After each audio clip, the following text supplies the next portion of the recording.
Asia cup 2025 super 4 match रे पाकिस्तान विपक्ष में भारतर विजय पर इरफान पठान पाकिस्तानी खेलाड़ी को खुला चैलेंज देइछन्ति। से कहिछन जे भारतीय खेलाड़ी माने सबुबेले पड़िया शांतिपूर्ण भाव में खेलती, किंतु जदि केही खराब व्यवहार करती कि समस्या सृष्टि करती तेबे सेमानकु छड़ा जीव नाही। भारत एवं पाकिस्तानी क्रिकेटर मध्य पड़िया झगड़ा किछि नुआ कथा नुहे।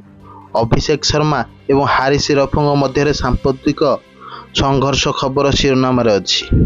पूर्वर गौतम गंभीर, शाहिद आफरीदी और हरभजन सिंह, शोएब अख्तर समेत अनेक खेलाड़ी परस्पर सहित मुहांमुही होती।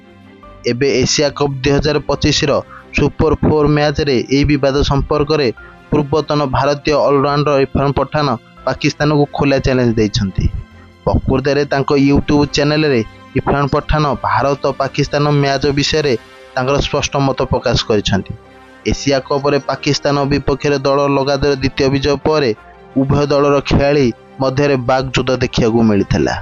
मैच पर शुभम गिल एवं अभिषेक शर्मा कहते जे पाकिस्तान खेलाड़ी माने एपरी किछि कथा कहते जहाँ से कहवा उचित नुहे।